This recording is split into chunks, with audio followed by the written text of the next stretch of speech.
get started. Hopefully everyone can hear me and see the slides okay. First of all, thank you very much for joining us following our workshop at the Age of AI event last week. Obviously, today we're talking about AI means all in, which is about how we drive AI adoption and literacy. From the attendee list, I see a few names from the session, so thanks for those who stuck with us for the duration. And I see a few names of people that I've worked with from years back. Hi, good to see you too. Hit me up on LinkedIn if you fancy. And anyone new, thanks very much for joining. Of course, hopefully this is going to be an interesting session. I should note that it's being recorded, obviously, and the recording will be up online afterwards. So if there's anyone in your team that misses it who would like to, you should be able to share it, okay? So quick intros. Ellie, would you like to introduce yourself, please? Yeah, of course. Thanks, Alex. So, hi everyone. I'm Ellie. I'm a senior AI consultant at Syneos Health, and my role is all around creating generative AI products, both for our clients and also internally. So, I've been working with generative AI and all of our products for about the last 2 years within our EU AI innovation team. And a big part of my role, though, is around ensuring people feel comfortable using the tools, they understand them, and they know where they'll fit in their day-to-day. So, that's why AI adoption is a topic that I'm really interested in. And yeah, really excited to talk to you all today and share some of our ideas.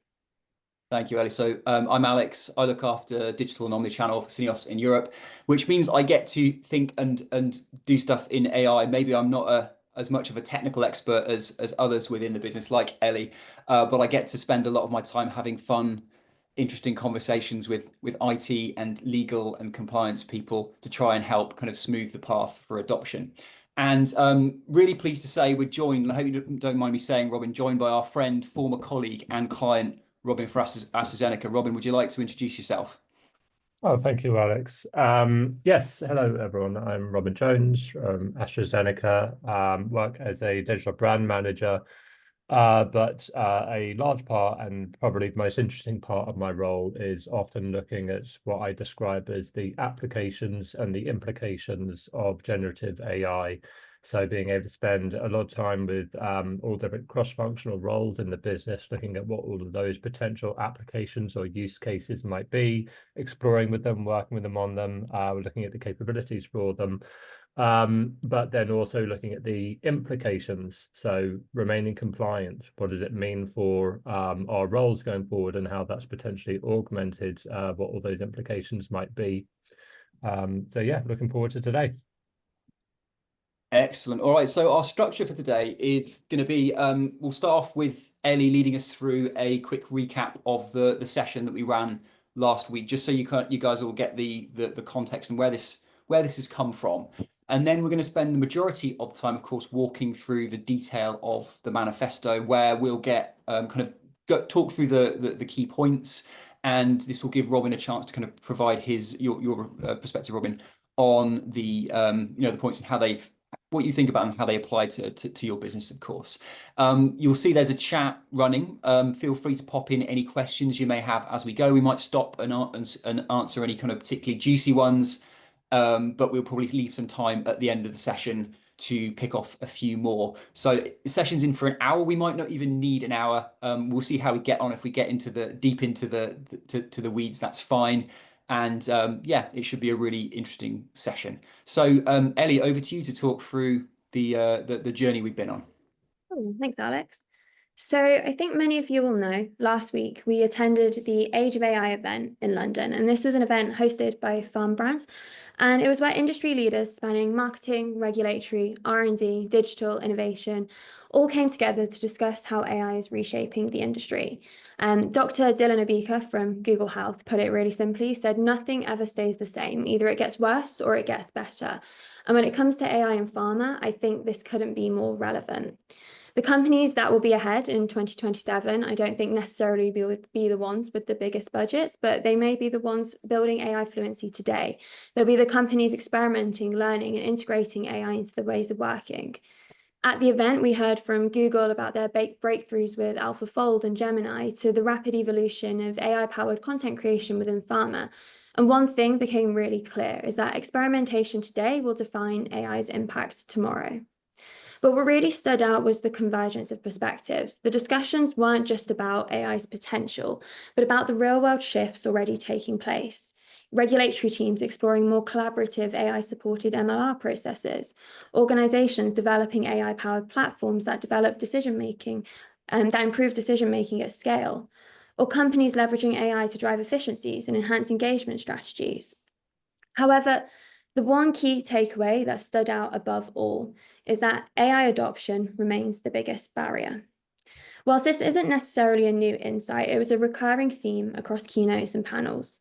The technology itself isn't the limitation. We've seen how rapidly it's evolved in the last 2 years, and it's already capable of delivering most of what we need. And if it isn't, I would hazard a guess, maybe within the next year or so, it might.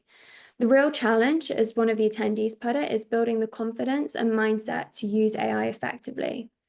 There was this really strong sense that the time to adopt AI is now, but equally a recognition that no one should be left behind in that process.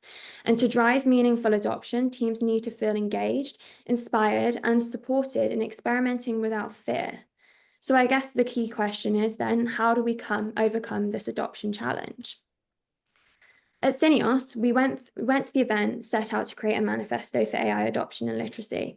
And to do this, we brought together 21 pharma professionals in a 1-hour workshop to uncover the real barriers to AI adoption. We explored the challenges and the opportunities that they were facing within their organization. And for me, the most striking takeaway from the workshop was that actually the conversations weren't really about AI's technical capabilities. It was about how people feel about AI. The conversation kept coming back to the same things: hesitation, uncertainty, the fear of getting it wrong. And we'll explore what that all means shortly. But first, Alex and Robin, I'd love to call on you for kind of your reflections on the workshop itself. Yeah, I'll jump in. I mean, the first thing I guess that was really pleasing is, obviously running these sort of workshop sessions during events when people are kind of jumping between other sessions and they're probably trying to catch up with email, kind of half expected it to be a poor turnout and people to be kind of checking their phones, but everyone really leaned into it. It was a really good session in terms of the level of engagement. I think it's probably, as you said, Ellie, from the subtext of a lot of the preceding presentations, adoption was the key issue. So all the people we had in there really went into the exercise and really engaged in the discussion. And, clearly it was a super prevalent burning issue for everyone involved. For me, it was, in all honesty, a very good kind of benchmarking exercise to understand where everyone was at in this space with that pharma and AI, because I think one of the potential concerns that I often get, especially from senior colleagues, is are we behind? Are we strong in being innovators in this space? Where are we? And it's really difficult for us to be able to know, but it was a really great opportunity for people to have quite an honest discussion around where they are as an organization, where they believe their teams are, and where they are personally in trying to understand and adopt the technology. And it feels to me like most of us are all in the same sort of space. We've experimented to some degree. We've got confidence that this is a technology which is certainly not going to go away and is only going to improve and play a significant role in our businesses. And it's a case now of really being able to refine that, understand that, and scale that, and just seizing the opportunities, really. Yeah, no, that makes sense. I think that's something that Alex and I certainly found as well. It was just really fascinating to hear what everyone else is doing as well.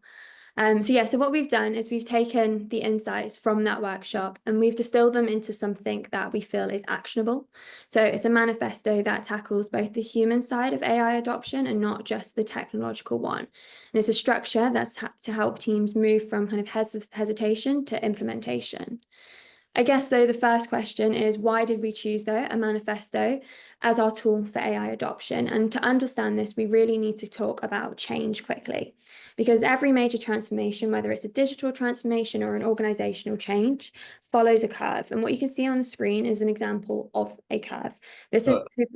Ellie, sorry to interrupt. I think you're on presentation, not screen. Oh, no. Is that better?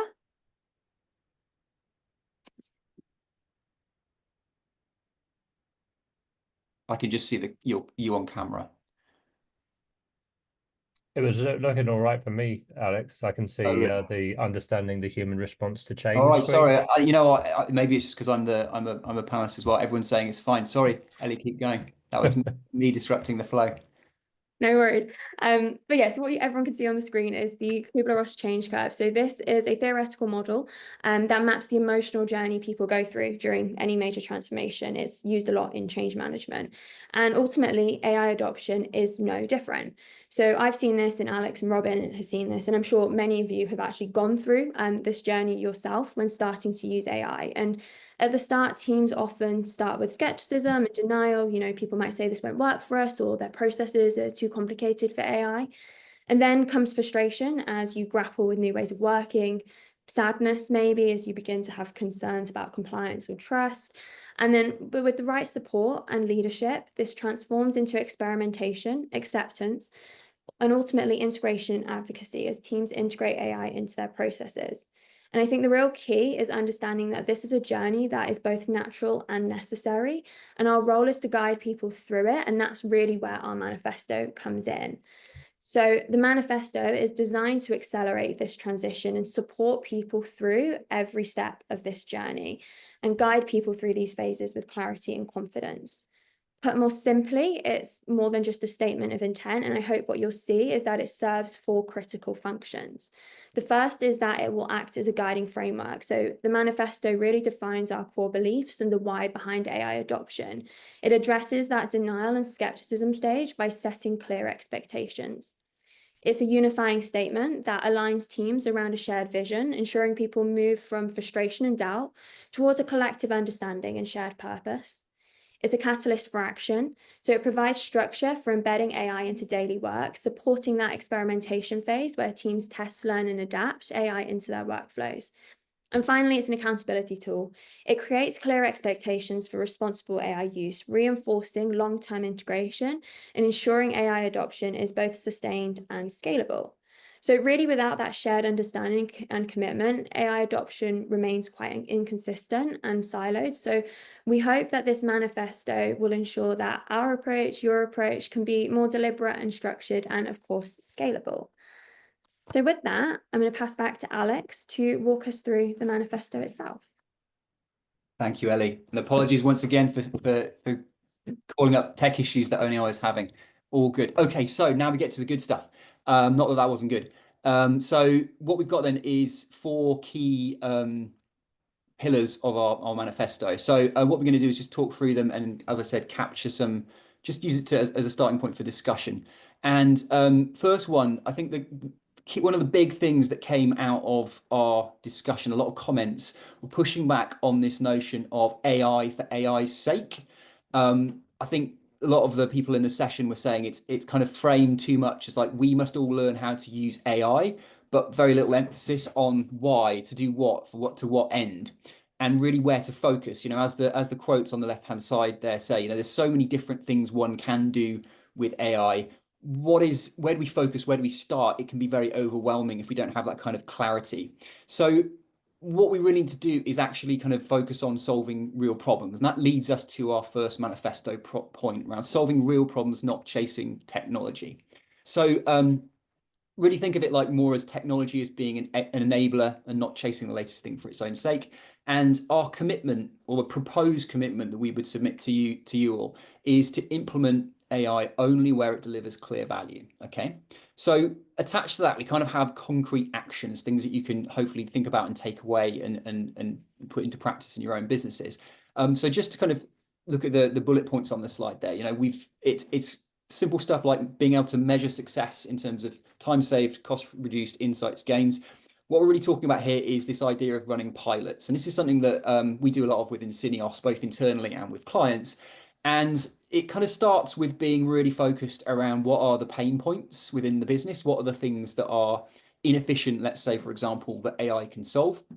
And then you design kind of small scale experiments or pilots that can generate a proof of concept to solve those problems, you know, quantify that you can actually solve them in a controlled and measurable way.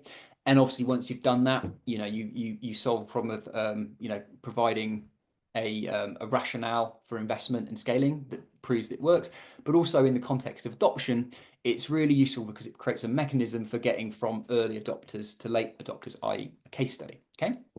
So, Robin, I know this is an area that you've had a lot of focus in the last year or so. Were there any reflections that you had on this one? Yeah, because what comes to mind is the project that we worked on together almost a year ago now, which is kind of crazy. But yeah, the approach that we took on looking, because often the first thing that comes to mind with the application for this technology is the kind of the marketing stuff. They produce a lot of content, and it almost feels kind of like the low-hanging fruit type of use cases. But then the approach that we decided to take wasn't like, okay, well, let's work with them on how to develop an email campaign. We kind of took the approach of, let's work with one of the brand teams over a period of time. We chose 3 months, and have a really open brief of like everything that you do. If you feel like, obviously we did some demonstrations of what the technology kind of can and can't do, but then had a very open brief to them of anything that you are working on where you believe that there could be an application here, loop us in, and we'll provide our expertise and support, work with you in various ways. And what that allows to do is, well, a few things. It really gets the creative juices flowing and gets quite excitement with the team members that you're working on it with, and then the amount that you learn then from all of the kind of experimentation of like what actually does have utility and what doesn't. So really creating that culture of experimentation and learning, where you can then start drilling down into what really are the challenges, and then not doing just AI for AI's sake, because then you can have clear recommendations to the wider brand teams, for example, of here's everything we did, here's where we really see the value, here's where we feel that there are still challenges with the technology, and here's how to be able to think about it. So being able to do stuff like that, we've done a wide variety of different work. Some are a lot more specific, of like, let's specifically try to be able to address this challenge, such as the work that we did on the ad board reporting, but then equally taking that approach of quite an open brief, working with teams over a period of time has really proved successful, and allows you to identify where those areas you should concentrate. I think added to that, when we did that project, we spent a lot of time kind of quantifying the time savings and the cost savings.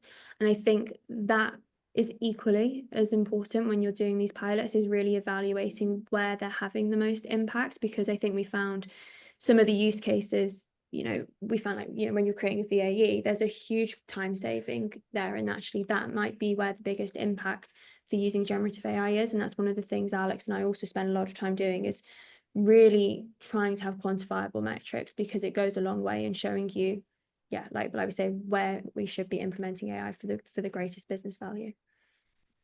And just to touch upon something else you said, Robin, that's I think is really interesting, is like the project you described. One of the things that I love about getting the kind of journey that we've been on with these technologies is you give people the tools, and some people, you can speculate as to what the use cases are, and you have a pretty good idea. We do have a good idea now, I'd say, but every time you give the tool to someone else, a new person, they find their own utility in it. So it isn't necessarily that you will know what that use case will be. And as you described in the project from last year, it's almost like a enable people to experiment, and they will find new use cases, and then you end up doing things you didn't think you were going to be doing at the start of a process.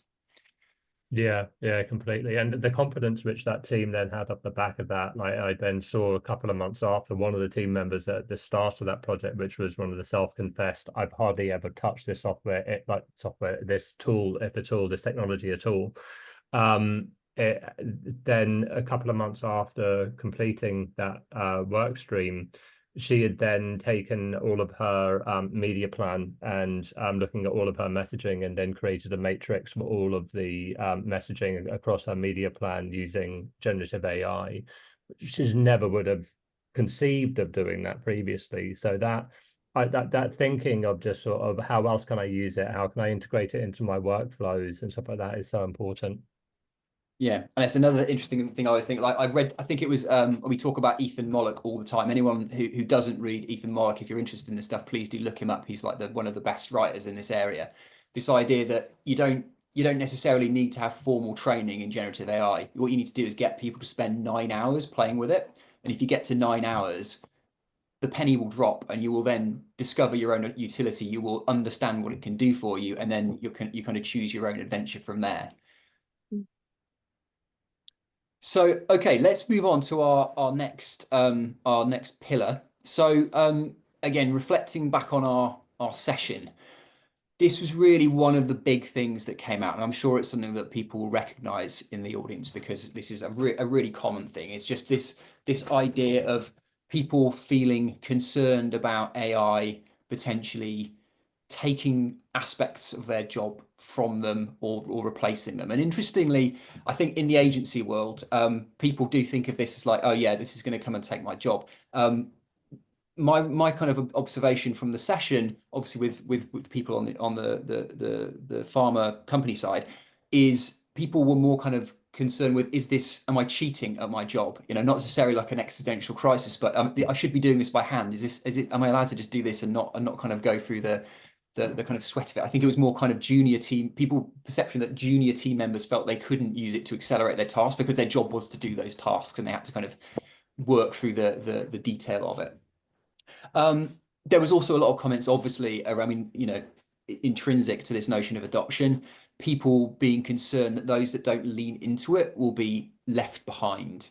I will tend to kind of reflect on things that were in my group because I was obviously there. But the thing that I really liked that came out of this part of the discussion was someone's idea that, you know, when we think about what should it be used for, they said it should be used across the board. So not just a thing that, you know, that brand managers would use or business intelligence, but all functions across, you know, HR, finance, everyone should benefit from this, and in a way that's specifically focused around admin tasks. Yeah. So the second of which I think is really important. So the second of our points is really a reflection of that. So the idea that AI should be used to amplify talent and not replace it. Yeah. So the commitment that we propose again is to use these technologies to make people more effective, not obsolete. Or put another way, AI does all the boring stuff, so humans can do the brilliant stuff. So there are a couple of aspects of that in terms of specific actions. So yeah, in terms of what it's used for, it's about automating repetitive tasks so that your team can focus more on the more cerebral, more creative, more strategic tasks. Obviously, training is a part of that. The type of training obviously is a huge question, but you know the essence of it is to ensure that we're all investing in upskilling people, giving them time, giving them resources, all that kind of good stuff, so that they can kind of and alongside kind of upgrading systems. And the third point I think is really important, creating paths for everyone to contribute to and benefit from AI integration. So it's not a top-down one-way thing. It's not just, you know, IT or management, whoever says these are the tools, this is how you have to use them. It's an ongoing, evolving conversation between the kind of end users and the people that kind of are kind of driving the overall adoption, where people get a chance to collaborate and contribute in terms of the shaping of how these technologies are integrated into what they do on an ongoing basis. So again, Robin, did you want to give your perspective on this one?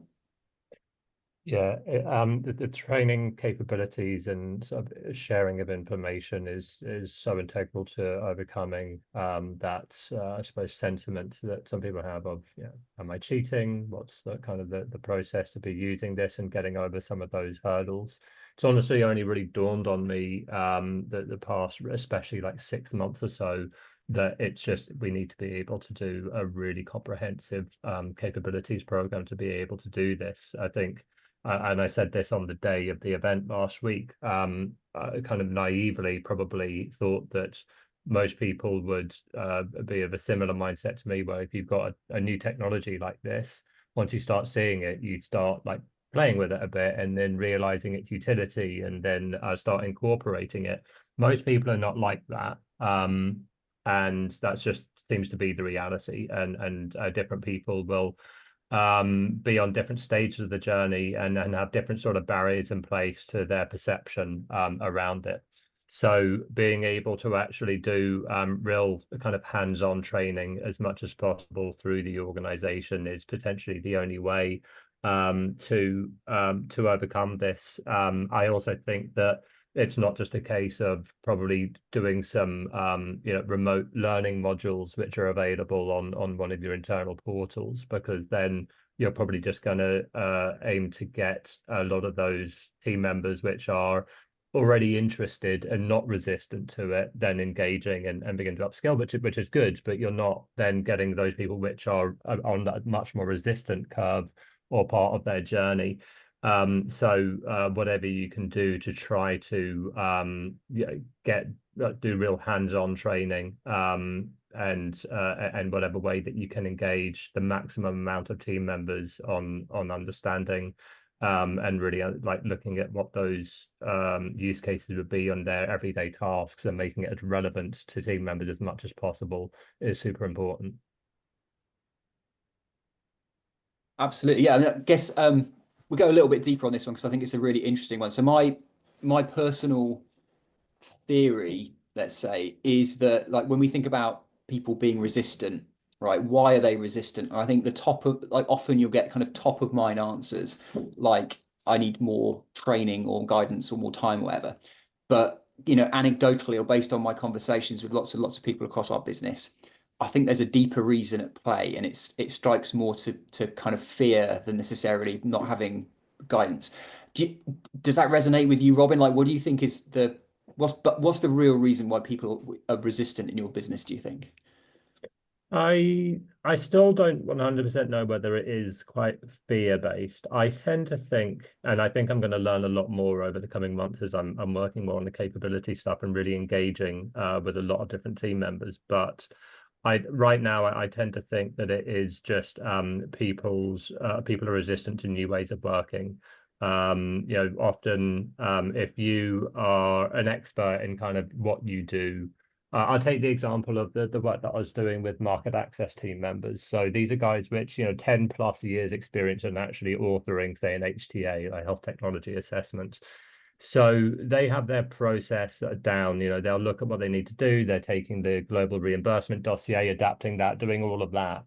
Going in and saying, you can start automating this if you use it in this way, that way, that way, it's a completely new way of working. And they've got their like kind of foundations and ways of working down into a real systematic process. So breaking that, I think is for me where I would say is the biggest challenge potentially. But like I said, I'm still learning about this and going to be engaging more team members, and that opinion might change. Maybe it is more fear.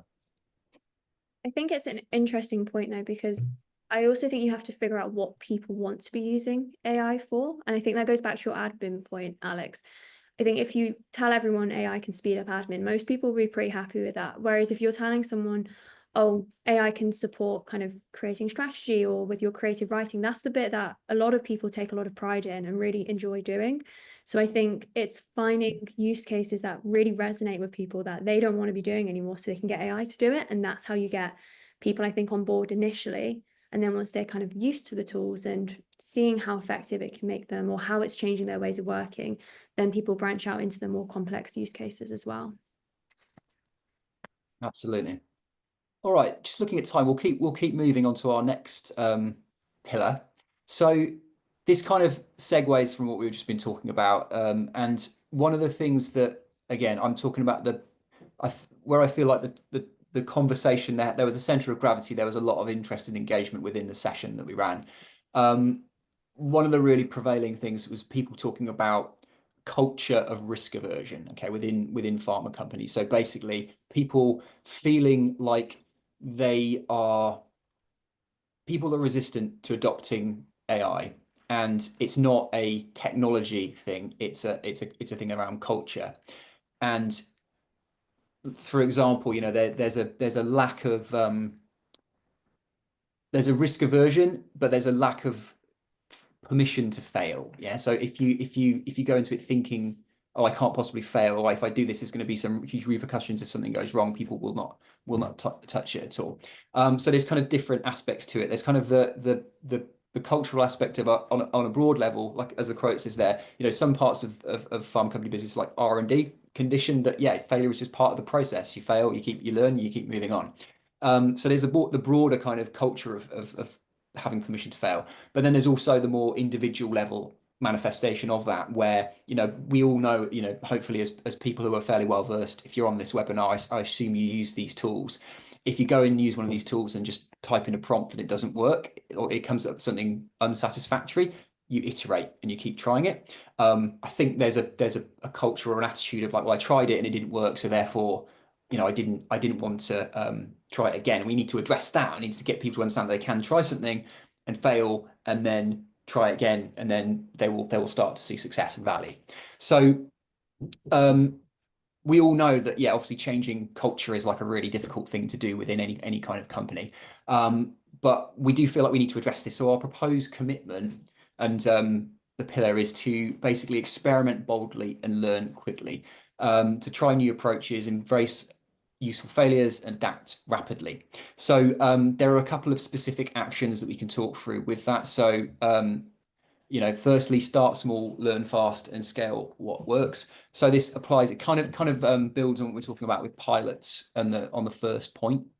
This idea that you know, don't try and bite off too much at once, and allow people to experiment in a controlled way where they can, you know, there are guardrails, and if it goes wrong, there's no big consequence. But if it works, then it gives them confidence, and it kind of builds from there.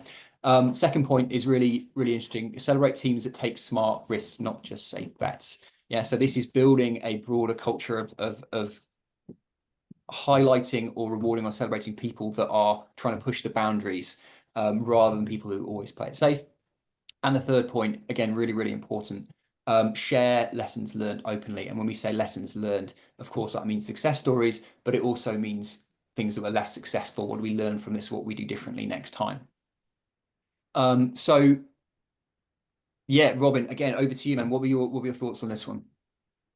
Yeah, I think it's about finding those champions, because then when you do that, and anyone else that's on the webinar on the client side, you know, you definitely will have the champions that exist in the business, and they are already doing some very interesting work. I guarantee it. And if you're not currently working to be able to identify who they are and the type of work that they're doing, that's the first place to be able to start. Because once you've identified that and go, oh, you're doing this and saving this many amounts of hours by doing this, you can then embolden them and be able to share their best practices with other people that work in those same functions. And that's often what I find the key that unlocks that door at times, because it's super relevant to exactly what they do. It's coming from one of their peers, so it feels more accessible. And then you start beginning to ideally create that little bit of like culture around sharing and breaking down some of those barriers we talked about on the last slide as well. So that's where I concentrate with this one. Absolutely.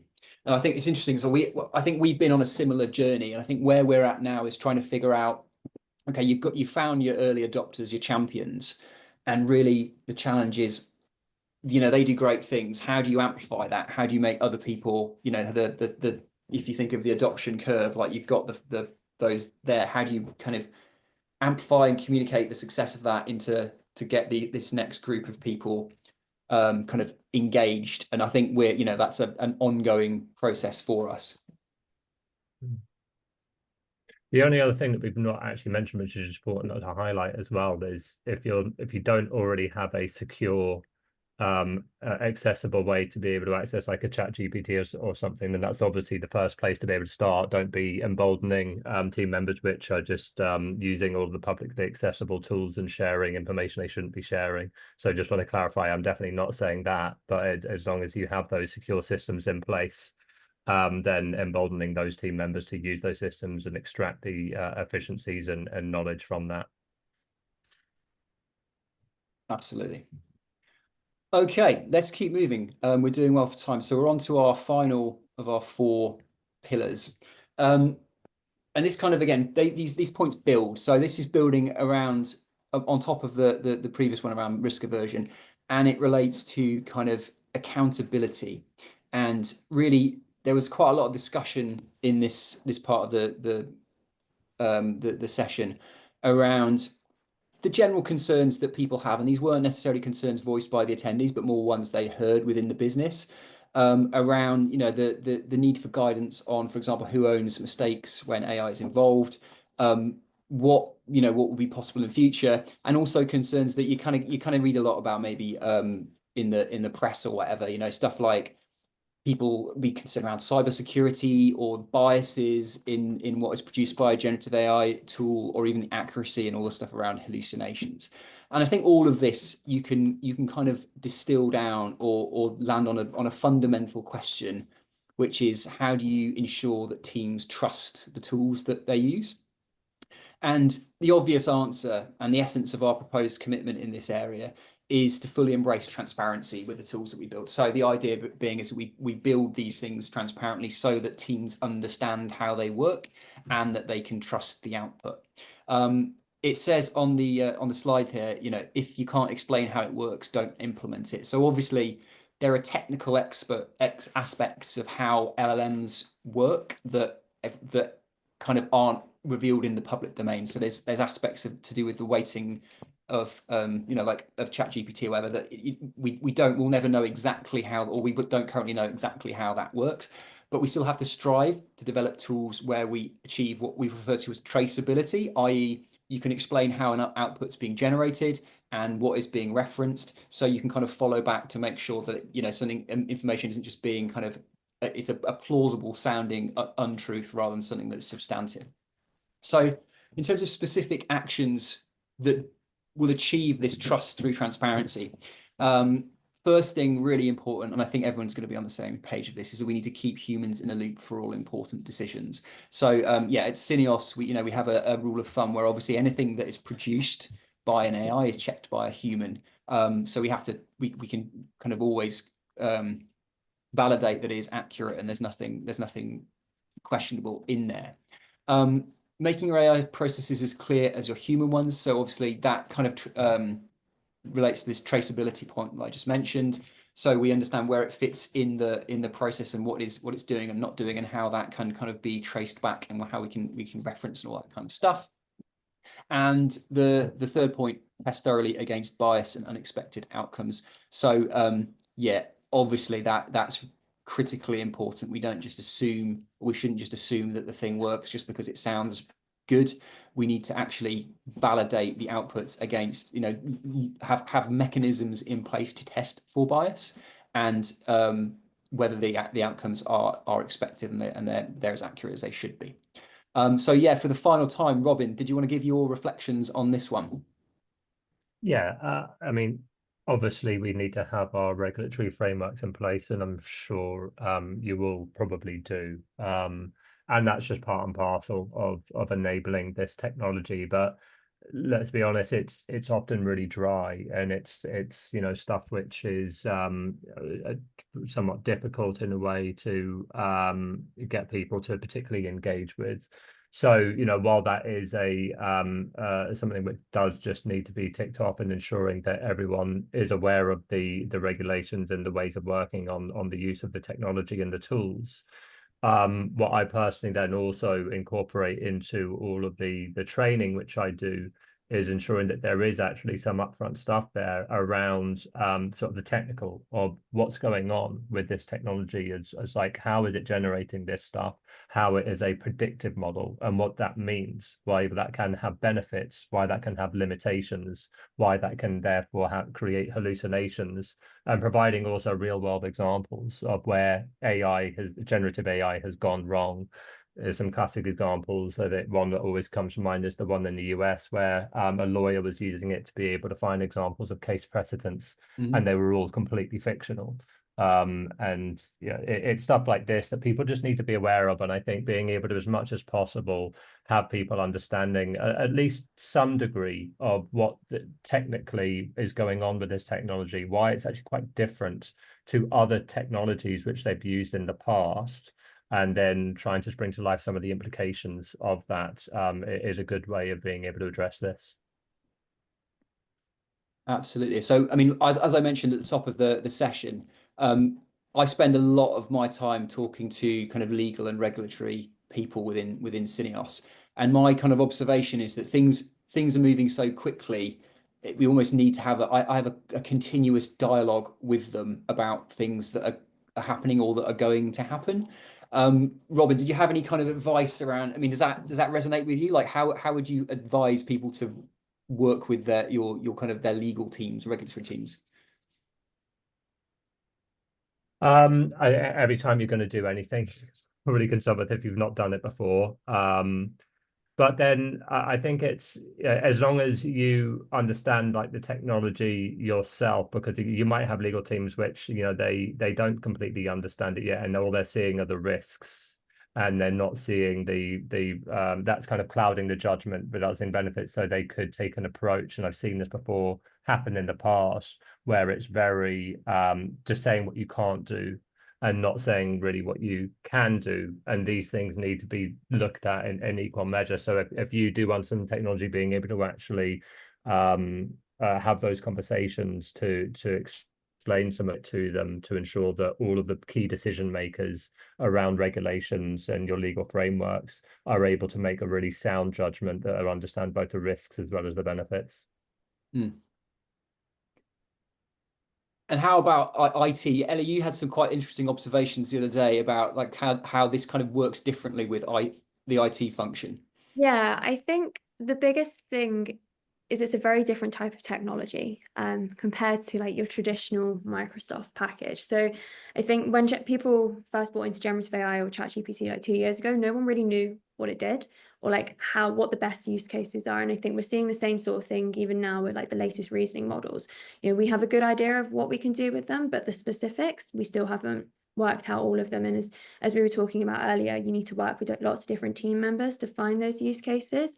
And I think talking to IT and explaining that is a real different shift in like culture and the way they think about technology and software, because IT are used to having software that is set up in a specific package. This is the product documentation, and this is how it works.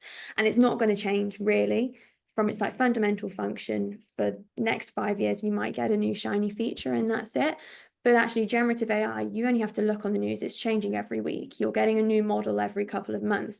And ensuring that IT are able to kind of work with you and be agile in that, that's a fundamental cultural shift as well. And I think it goes back to you just need to have that open dialogue with them and ensure that they're on that journey with you of wanting to do pilots and wanting to test these new things and being open to that. So yeah, it goes back to what we keep saying about this kind of cultural shift and ensuring people understand how that technology works, but ultimately being really agile with it. Great. Fantastic. Okay, we're doing great for time. We're just going to go on, if you go on to the final slide in this little section, just to kind of summarize where we've been then. So we've talked you through 4 key kind of pillars for our manifesto. So solving real problems, not chasing technology, amplifying talent, not replacing it, experimenting boldly, learning quickly, and building trust through transparency.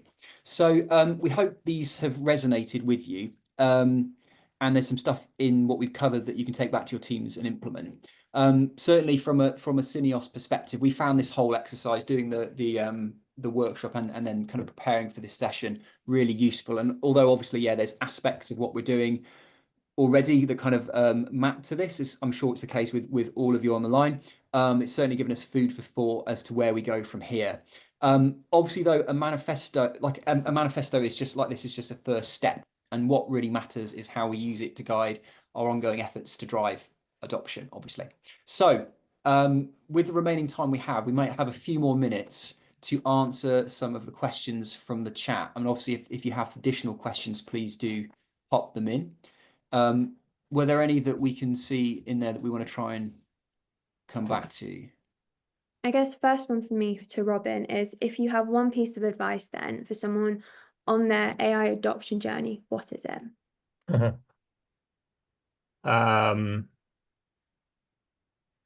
I'll say what speaks for me personally is, and actually it's probably front of mind because it's what you were inferring to there, Ellie, is the technology is continually changing. So if you want to play a role in the business where you are potentially leading in having discussions and ensuring that the business is seizing all the opportunities, being up to date with everything, because it's all happening so far. So I personally, on my commute, it's a very long list of AI related podcasts of all of the latest news and things, and then the algorithms have got me, so I can't escape it now. It's just constant. Every time that Sam Altman does anything now, I'm finding out about it, for better or for worse. But I say this because I think that the more that you immerse yourself in all of the information and the latest things that are happening in this space, the more that you're able to help have the right conversations in the business and to be able to start taking advantage of the opportunities. This might not work for everyone, and this isn't relevant for everyone kind of in the role that you play, but that's what works for me.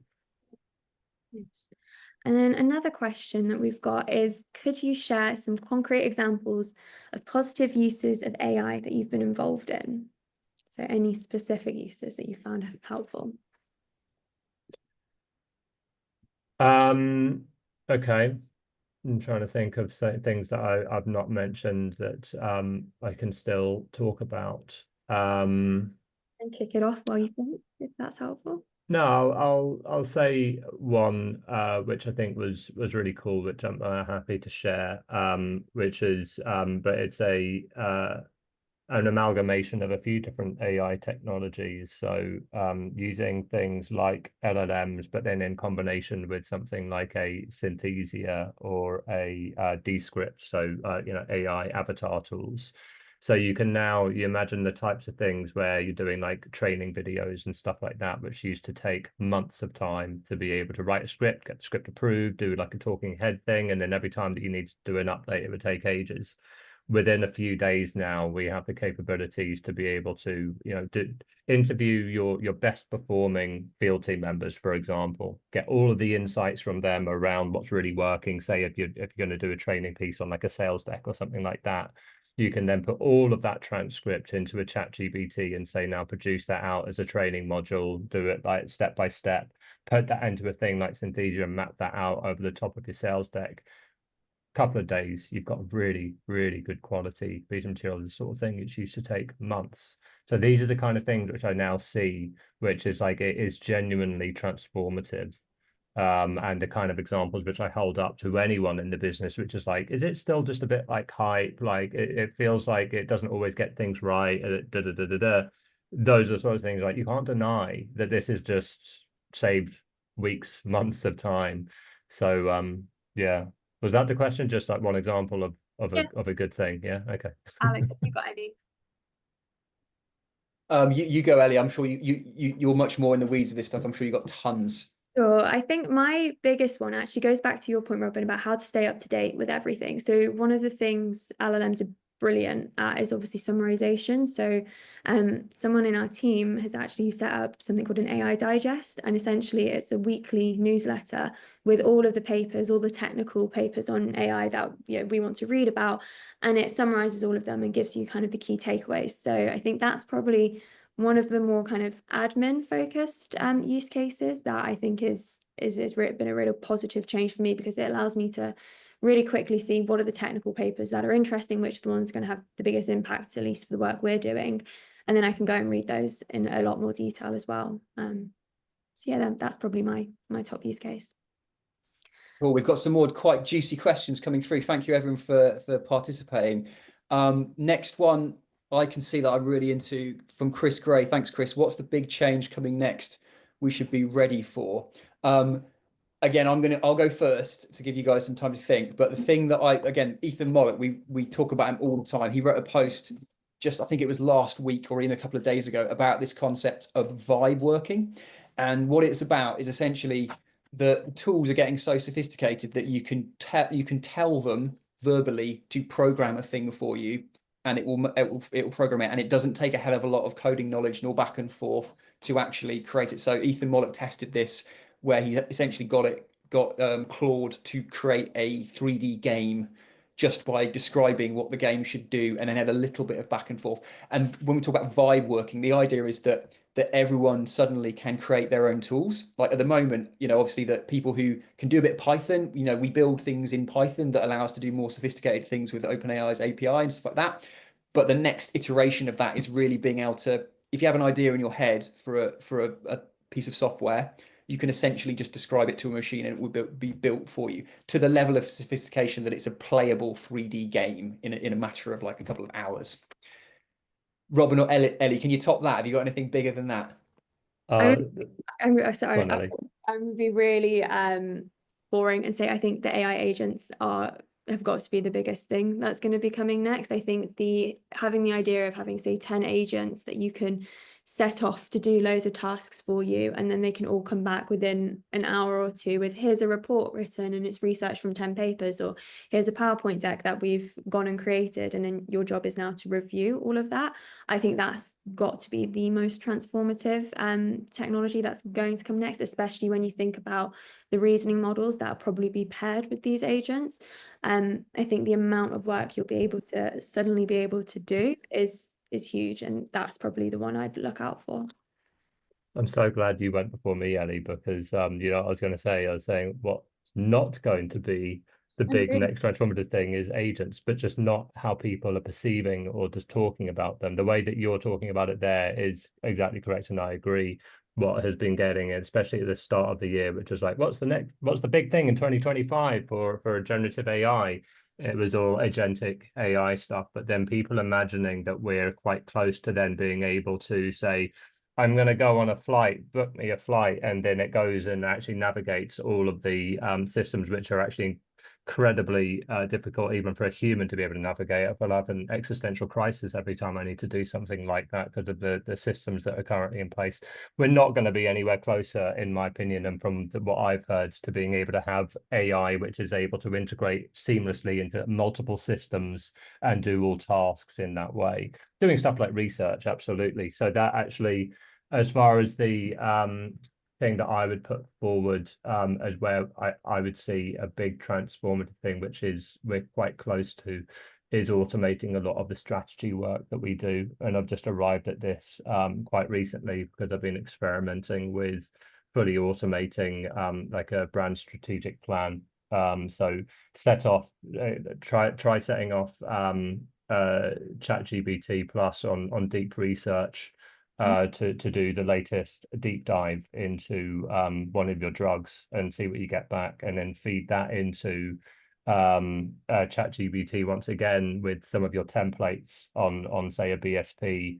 And I think we're quite close to them being able to have it understand what the templates need to look like and automating filling them all in. So being able to do things like that, which are going to be massive time savers, I think could be some of the big things coming next. Great. So that kind of touches upon Adam Jeffrey's comment. Thanks, Adam, around how we might sort of drive the adoption of more advanced functionality where, potentially whole workflows and whole functions like, I guess, strategy, brand planning might be deployed using AI or achieved using AI, and what's the implication of that in terms of stuff like reducing headcount. I think it's a hell of a thorny issue. I mean, facing virtually it's not a farmer thing, not an agency thing. It's a global thing. Like what happens. The way that certainly I can talk on about our experience with this, which is kind of where we're at the moment. I think generally we want these tools to make people do better work, right? So okay, it can replace large parts of function, but think of it more of a starting point. Okay, so if you can get it to automate something that is pretty good, then how do you spend your time making it really good? Like that's the kind of way we try and reconcile that tension. Robin, does that, I mean, what do people think about having to not, I guess people would like the idea of not having to do too much laborious brand planning within your business. No, I disagree. I think actually a lot of people would that's where fear would kick in, because those are the sorts of things which just like people quite like doing stuff like that because it's really like strategic thinking, and you can really shine as far as like demonstrating like how well you understand the brand and the business, stuff like that. And we know that that's not, if you are good at that kind of thing, it should only enhance what you're doing and just be able to kind of streamline it. But I think that's once we start getting closer to those kinds of use cases and being able to fully automate the population of things, say like strategic templates, I think that could get a lot of alarm bells ringing. Fun times. Ellie, did you want to answer Nishant's question around using AI for summarizing research? It's a bit more of a technical question, but one I'm sure you can answer more eloquently than I. Yeah, of course. So the way we know it's not making the information up is we essentially, without going into the full code, is we would source the articles that we would want to be summarizing, and we then get GPT-4, which is the model kind of we use the most that I use the most at least, to then summarize over that chunk of text. So we know that it's not hallucinating because we use a process called RAG often to do that. So that's how we know it's not creating anything up, because we're pointing it at a direct kind of paper to summarize. And then how do you know if the research it's summarizing isn't biased? Well, I think that's where the human bit comes in. I would review the papers that the tool has identified as the ones that are important to me for that week. I have filtering criteria on to identify which are the, what criteria that is important to me. But ultimately that will come down to me to check that it's not coming across as biased. And if I think it is, I'll go back in and check the code and update it myself. So it's very much an augmented approach. I hope that answers your question, but I can chat at another point about that if you're interested.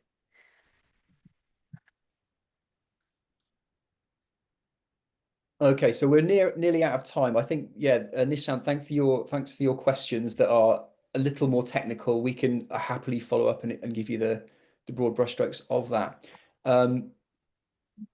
Petra has maybe a final question from Petra. What is the most impressive time saving you've experienced on a project using AI? Again, I'm looking in Robin and Ellie's direction to what they're happy to disclose. Maybe high level. I'm trying to think. Maybe it could be SEO web content because of just the processes which we've gone through previously. Hopefully there's no SEO specialist agencies on the call and I'm just eating your lunch, but yeah, that's the sort of thing which has taken a long time before, if you're going to work with a specialist agency on, and I think we're quite close of being able to kind of automate stuff like that, which is kind of at the click of a button. I say this with a caveat that you still need to know what you're doing as far as SEO goes to be able to utilize it in that way. So it's not just as easy kind of at a click of a button, but that's one thing I would say, yeah. Excellent. All right, I think we've got 1 minute left, so I'm going to wrap it up there. So first of all, everyone who's attended, thank you so much for your time. Robin, thank you so much for being such a good panelist, I guess we can call you, a participant in our discussion. As I said, like this is kind of just the beginning, and or at least part of an ongoing conversation about how we can all drive AI adoption and literacy. So as I mentioned, the session's going to be recorded and it's going to be made available to everyone. I believe there's also a summary of the 4 pillars of the manifesto that's like a infographic kind of thing, like a PDF again, that will be shared. Beyond that, any clients on the line, we actually run a client meetup at our offices a few times a year around AI, and we'll actually be using this as a kind of framework for our next session. So if you're interested in attending that, it's like a nice informal kind of meeting of minds and discussing the stuff. Please do get in touch, and we'll send you an invite. Other than that, once again, thank you all so much for a great session, and enjoy the rest of your afternoon. So, Thanks, everyone.